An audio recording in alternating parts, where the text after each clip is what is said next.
बच्चों के साथ काम करते हुए टीचर्स को चाहिए न्यू गेम्स, न्यू पजल। आज आपके साथ में शेयर कर रहा हूँ कैन कैन पजल। जापान के एक टीचर ने इसको खोजा था और आज ये सुडोकू के बाद लोकप्रियता में दूसरे स्थान पर पहुंच रहा है। सुडोकू से थोड़ा अलग है। सुडोकू का नाम इसलिए बोल दिया कि सुडोकू लोग सब परिचित हैं, जो एक बार में काफी पॉपुलर हो चुका है। तो कैन कैन पजल क्या है, आइए उसको देखते हैं। Can can puzzle 3x3, 4x4, 5x5 के स्क्वायर के बॉक्स जो आपको दिखाई दे रहे होंगे स्क्रीन पे भी, इनका एक पजल है। इनके रूल क्या है? कैन कैन पजल में एक तो हम ये ध्यान रखेंगे कि अगर वो 3x3 है तो यानी 3 कॉलम में और स्क्वायर है और 3 ही रो में स्क्वायर है, यानी 1 2 3 का यूज करेंगे उसके अंदर हम। अगर 4x4 है, सिंपल से रूल है, जिस साइज का वो स्क्वायर है उतने ही साइज के नंबर में यूज करने हैं, 1 से लेकर 4x4 में 1 to 4 यूज कर रहे हो, 5x5 1 to 5 पहला रूल हो गया। 0 का यूज नहीं करते। दूसरा रूल, जो एक नंबर हमें एक कॉलम में यूज कर लिया हमने, मतलब हमने एक इस कॉलम में, इसमें कंप्लीट कर देता हूं, जो इस पे जब कंप्लीट का आपके ये जो दिखाई दे रहा है ना ये आपको, तो एक स्क्वायर है ना। अब जब पजल बनाते हैं तो इसमें ये 2-3 टर्मिनोलॉजी यूज होती है। तो ये आपके साथ शेयर कर रहा हूं कि ये इसके अंदर ये जो इस शेप दिखाई दे रही है आपको, इसको बोल रहे हैं केज। एक केज है, ये दूसरा केज बना हुआ है, और ये जो सिंगल सिंगल दिखाई दे रहे हैं इन्हें बोलते हैं फ्रीबी। तो दूसरे कलर से दिखा दे रहा हूं इसको मैं। तो आप देखेंगे 3x3 का, जैसे कि हमारे माइंड में होता है उस तरह का स्क्वायर बन चुका है। इसमें अब करना क्या है? तो पहला रूल मैंने ये बताया आपको कि 3x3 का स्क्वायर है, तो इसमें केवल 1 2 3 ये 3 डिजिट ही यूज होंगी। 4 में 4 की यूज होंगी, 5 5 की यूज होंगी। रूल क्या होगा? रो में अगर यहाँ पे मैंने 2 लिख दिया तो वो यहाँ 2 अब और कहीं नहीं आ सकता है, मतलब रिपीट नहीं करना है। कॉलम में भी रिपीट नहीं करना है। रो और कॉलम में कोई डिजिट रिपीट नहीं होती है। डायगोनल रिपीट हो सकती है। यहाँ पर तो मैं रिपीट कर देना रूल को, रो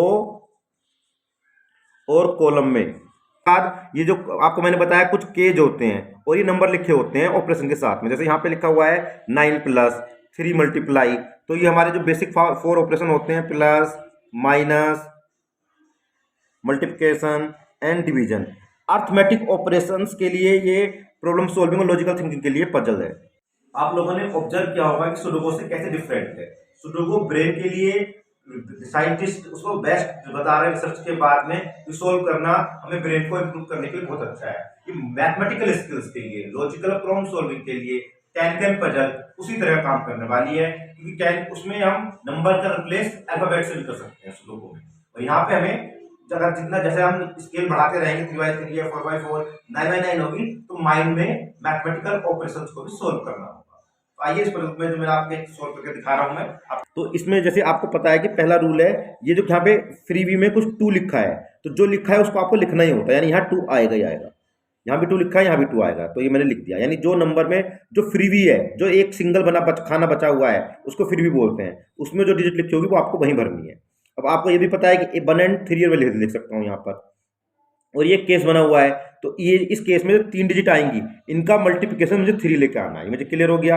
अच्छा, यहाँ 2 आ गया है, राइट, और यहाँ पे अब मैं 1 लिख सकता हूँ, यहाँ भी 1 लिख सकता हूँ। मान लो मैंने यहाँ पे यहाँ 2 में यहाँ पे नहीं लिख सकता हूँ उसके अंदर, क्योंकि 2 यहाँ आ चुका है, तो यहाँ पे 1 लिखता हूँ। अब यहाँ पे मैं 1 and 2 आ गया, तो यहाँ पे 3 आएगा, यहाँ 3 आ चुका है, यहाँ 2 यहाँ पे 1 आएगा। तो आप देखें क्या ये पहला केस पूरा हुआ, तो आप पहला केस देखेंगे कि 3 इन तीनों का मल्टीप्लाई 3 आ रहा है। मल्टीप्लाई का सिंबल था, यानी मुझे ऑपरेशन मल्टीप्लाई करना था और मेरा टारगेट क्या था? 3 लेकर आना था, वो टारगेट पूरा हो रहा है। अब आइए देखिए इसमें इस करते हैं, 1 and 2 आ चुका था, 3 आएगा। यहाँ पर मुझे 9 तक पहुंचना है इस केस में, यहाँ 3n बनना 3n बना चुका है, तो आपने बिल्कुल राइट गैस किया हुआ आपने। यहाँ 2 आ गए, यहाँ पर 3 और 2 आ चुका था, यहाँ 1 की जगह बचती है। इस तरह सिंपल है, हम मैथमेटिकल लॉजिक यूज करते चले जाएंगे। सिंपल एक्सप्लेन करने के लिए मैंने लिया है, और इसके जब 1 and 2 यहाँ 3 आएगा। अब देखिए हमारे टारगेट पूरा हो रहा है क्या? इनका प्लस था, यानी एडिशन करना था, 9 आना था। 3 2 5 और 6 3 9 9 आ रहा है, हमारा ये कंप्लीट हो रहा है। ये वाला केस देखते हैं, इस वाले केस में पूरा किया हमने, तो जो ये केस दे रखे थे हमने उसको भी पूरा किया, यानी उस ऑपरेशन को भी पूरा करना होता है। जो लिखा है 5 लिखा है, सपोज यहाँ पर एक केस में +5 लिखा है, तो आपको इस तरह 2 नंबर लिखने होंगे कि उसका सम 5 हो, 2 and 3 या 3 और 2 आप वहाँ पर लिख सकते हैं। तो ये हमें ऑपरेशन का ध्यान रखना होता है नंबर्स का। और जैसे मैंने आपको बताया कि जो सिंगल होगा वो फ्री भी होगा, और जो डायग्राम में बने होते हैं इस तरह से वो केस कहलाते हैं। रो में और कॉलम में रिपीट नहीं होंगे। सिंपल से रूल है, आप सोल्व करके दीजिए।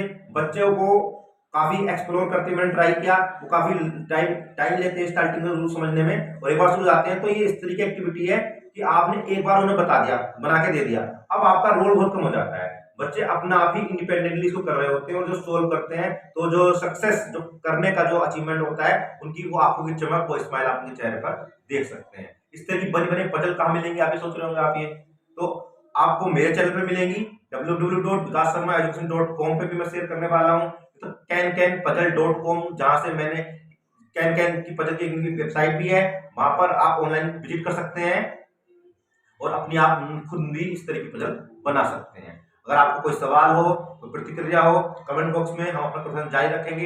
एफबी एंड इंस्टाग्राम पे भी विकास शर्मा एजुकेशन से हम अपना संवाद जारी रख सकते हैं। अभी के लिए इस वीडियो को यहीं रोकते हैं, मिलते हैं नेक्स्ट वीडियो में और अमेजिंग मैथमेटिकल कंटेंट के साथ में। तब तक के लिए आपके लिए एक आसान सा काम, चैनल को सब्सक्राइब, नोटिफिकेशन को ऑन, जिससे वीडियो की लेटेस्ट अपडेट आपको जल्द मिलती रहे। मने लर्निंग कम्युनिकेशन। Bye bye.